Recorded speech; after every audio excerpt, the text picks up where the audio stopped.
Welcome back to English 4.0, the radio show. Let's go!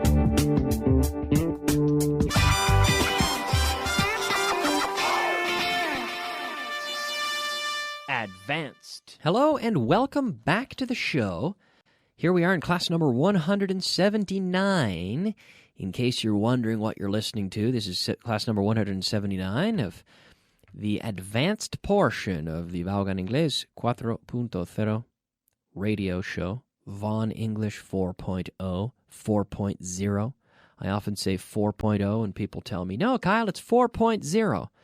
Either way, in Spanish you'd say 4.0. Coming at you here today, the radio portion. So the idea here, in case you're not sure of what you're listening to, I follow the material that appears on the television. So today, you can see class number 179 on Aprende Inglés, and we will review the content of yesterday's classes, both on the TV and on the radio, here in the first few minutes. We were looking at a phrasal verb yesterday, to come up with. To come up with. So this is kind of the idea of idear, un plan, plantear. But also sugerir, proponer, to suggest something or propose some idea. John came up with an excellent idea in the meeting. Why hadn't we thought of that earlier? John always seems to come up with great ideas. So to come up with something. Yesterday I listed a few famous inventors who came up with great inventions. The telephone. Of course, Alexander Graham Bell came up with the telephone. Of course, I also mentioned, and I'll just refresh your memory, to come up with an excuse, for example. Why didn't you do your homework? Oh, well, my dog ate it. So the student comes up with an excuse as to why they didn't do their homework.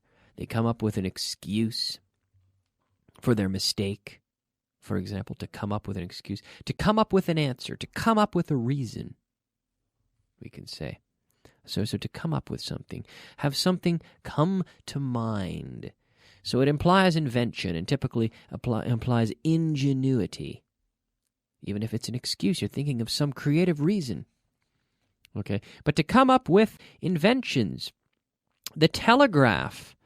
There we go. W.F. Cook and Charles Wheatstone came up with the telegraph way back in 1837. The Post-it note, a bit more modern here. The Post-it note, you know, those little sticky things. The Post-it note. Arthur Fry, a fellow by the name of Arthur Fry came up with that in 1974. How about the Ferris wheel? You know the Ferris wheel? You go to the park. You go to the Ferris wheel. George Washington Gale Ferris came up with the Ferris wheel in 1893. Not George Washington, the president. No, George Washington Gale Ferris. Hence the name, the Ferris wheel. He came up with that one in 1893. Good job, George Washington Gale Ferris. Very popular in Russia, the Ferris wheel. If you've ever gone to Russia, you'll see in a lot of these communities, even little towns, they'll have a park and a big Ferris wheel in the middle, and they love going on those Ferris wheels. Although some of those old Russian Ferris wheels, I don't know if I'd trust them, to be honest. So I've never gone on a Russian Ferris wheel. Ferris wheel, we say. It's interesting because you say Montana Russa. Montana Russa, yeah. For that, we say a roller coaster. And you say essentially Russian mountain. But no, Montana Russa, roller coaster. Well, anyway, moving on. Actually, we talked about the word actually. Actually. ¿Eres francés? No, en realidad soy inglés. Are you French? You're French, aren't you? No, actually I'm English. En realidad. Actually, I'm not English. I'm Canadian. I speak English. I'm not from England. Actually, I may seem like I'm from England, but actually I'm from Canada. Maybe my accent makes me seem American, but actually, I'm Canadian. I'm from Canada. Actually, in reality, actually. What does she actually think? What does the boss actually mean? What does he actually want to know? Actually. So it's not actualmente, it's en realidad. Okay, this is what we call a false friend. If you're thinking of actualmente is, for example, hoy en día, or en nuestros días. We say nowadays, or these days. Nowadays, kids use computers in schools all the time. These days, kids are very familiar with the internet. Nowadays, people take the internet for granted. When I was young, I'm glad that I think I grew up at the end of the generation that didn't rely on the internet, and I'm glad of that. I'm glad that when I went through school, I had to look things up in books. I'm glad that I had to write with my hand and not with my fingertips on a keyboard. Because kids, I'm a little bit worried, to be honest, about kids these days who don't get enough exposure to regular reading and writing, or writing, I should say, because they rely on computers, and computers that spell check for them.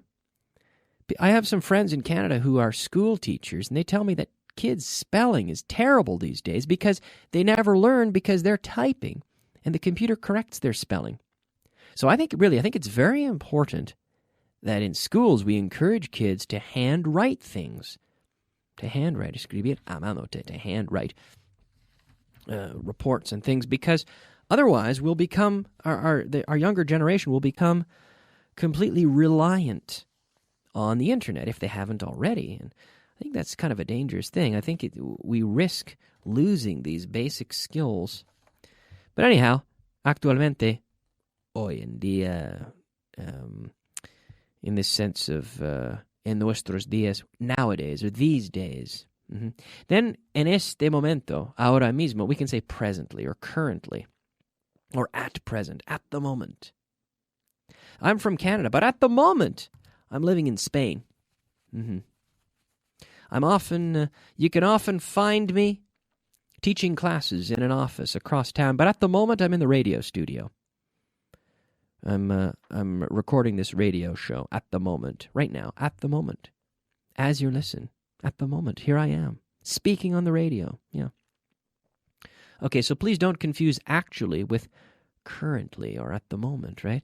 Actualmente is nowadays or these days. But be careful with nowadays because we don't really use that very, very often. It's more common to say currently or presently.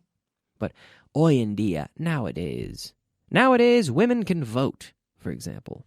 Nowadays.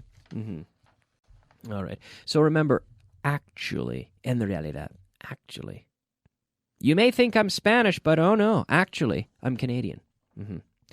Now, let's move on and take a look at our expression of the day. Expression of the day. All right, friends, our expression of the day. Our expression of the day today is feel free. Feel free. Feel free to do what you want. This is essentially saying, do whatever you want. The freedom is yours. The choice is yours. Do what you like. Feel free. Feel free to take a break. If the boss comes in and says, Kyle, feel free to take Friday off, then he's saying, if you want to, you can take Friday off. Well, thank you very much, Mr. Boss. Feel free. So when we tell someone to feel free to do something, we're granting them the liberty. We're granting them the option, the choice, the freedom to do what they want. Feel free to have one. Feel free to have one of my sandwiches. If you're hungry, feel free to have one of my sandwiches. Here's some water. If you're thirsty, feel free to drink some water. Feel free. Take some. Go ahead. There we go with our expression of the day. Feel free. Now it is time to move on to look at some questions. Yes. We have one of my favorite exercises. I've been doing it a lot in the last few classes, I've noticed. The Mastering the Interrogative, where I give you the answer, and then you ask me the question that I've already answered. But now we're going to focus on questions with how much? How much?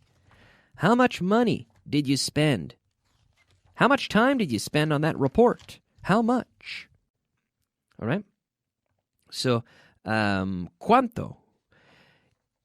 ¿Cuánto dinero gastó en las rebajas? How much money did she spend in the sales? How much? How much? So this is for non-countables or uncountables, right? How much money? How much time? How much water was left in the glass when you got there? So here I'll give you the answer, and you can ask me the question that I've answered. She spent 600 euros in the sales. That was the first one. I already gave you that. How much money did she spend in the sales? I have very little patience with annoying people. Very little. How much patience? Paciencia. How much patience do you have with annoying people? Very little. He drank 3 liters of water when he finished the race. How much? How much water did he drink when he finished the race? How much water did he drink when he finished the race? 3 liters. He drank 3 liters of water when he finished the race. How much? So I'm emphasizing 3 liters. It's non-countable, so we say, how much? Okay? We have to, water is non-countable. I can say 3 liters. 3. How many liters did he drink? He drank 3 liters. How many liters? 3 liters. Liters are countable, but water is not. It's non-countable. Okay? Non-countable things can still be quantified, but we have to introduce some unit of measurement. He drank a lot of Coca-Cola. How much Coca-Cola did he drink? Oh, he drank 4 cans of Coca-Cola, for example. She spent 3 hours on the telephone. How much time did she spend on the telephone? Now, of course, you could say, how many hours? Countable. How many hours? You could say, how long did she spend on the telephone? How long was she on the phone? How much time did she spend? We added 50 milliliters of olive oil. And the question, how many milliliters of olive oil did you add? Or, of course, non-countable, it's a liquid.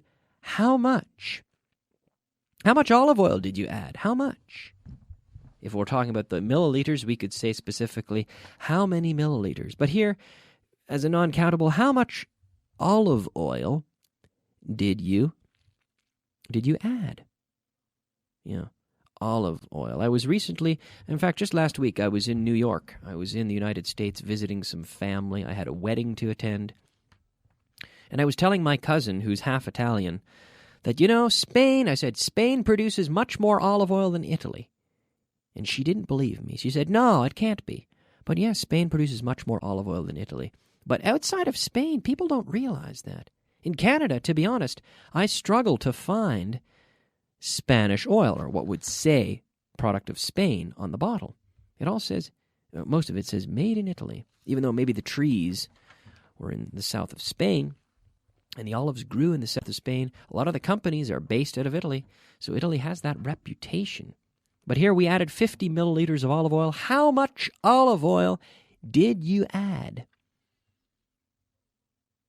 $200 was spent on gasoline. How much money was spent on gasoline? How much money? $200 was spent on gasoline. There was a lot of ice left after the rain. There was a lot of ice left. How much ice was left after the rain? This is a good sentence in Canada. We get a lot of snow in the winter and ice. And some days it turns to rain. The rain falls and the rain washes away the ice. But if there's a lot of ice, and not a lot of rain, there's still some ice left after the rain. So the question here, how much ice was left after the rain? Okay. Let's move on now and take a look at our vocabulary of the day. Vocabulary of the day. All right, ladies and gentlemen, it is time for the vocabulary of the day, our 5 words of vocabulary. The first word today is agudo, afilado. This is sharp, sharp, sharp, S-H-A-R-P, sharp. The opposite is dull or blunt, dull, D-U-L-L. If your knife is too dull, you have to sharpen it. This is one of those adjectives that becomes a verb when we add the en, sharpen. To make something sharper, to sharpen it. Sharpen. Yes. Agudo, afilado, sharp. Afilador. That whistle thing.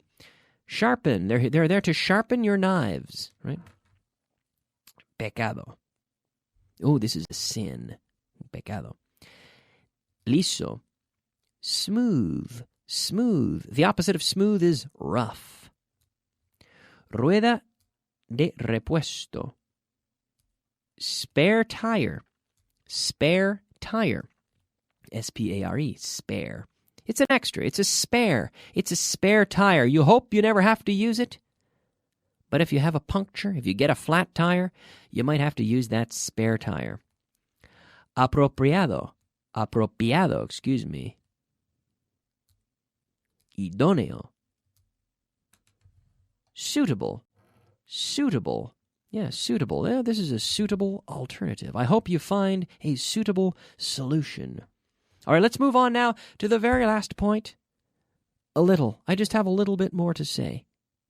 A little bit more. Little versus a little. Both are used with non-countables. Okay, in the negative, we would say, there is little. Ooh, there's little water. Here we're emphasizing. Well, not a negative sentence, but in a way of emphasizing a small quantity. There's little water. You'd better ask for more water because there is little water. There's very little water. But if we're emphasizing in a more positive tone, we'd say, oh, there is a little water. I didn't think there was any water, but there is a little water. So if you expect that there is no water and you see 5 milliliters, you can say, oh, there's a little water. There's a little water in the glass. But if you were expecting 10 milliliters of water, or 100 milliliters, and you only see 5, you can say, oh, there's little water. There's very little water. Now, in both cases, there's 5 milliliters. But if I'm saying there is little, I'm emphasizing the fact that it's a small quantity. And if I say, oh, there's a little, still a little, there's a little water there, then I'm emphasizing that it's there. It's a more positive, optimistic outlook on the quantity of water. There's very little ice in Morocco.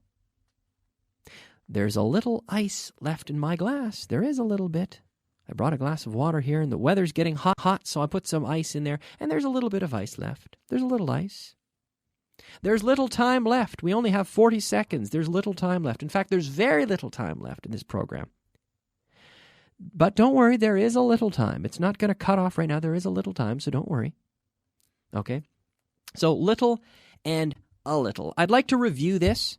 We'll come back to this in the next class, and maybe we'll practice with some sentences. That would be nice.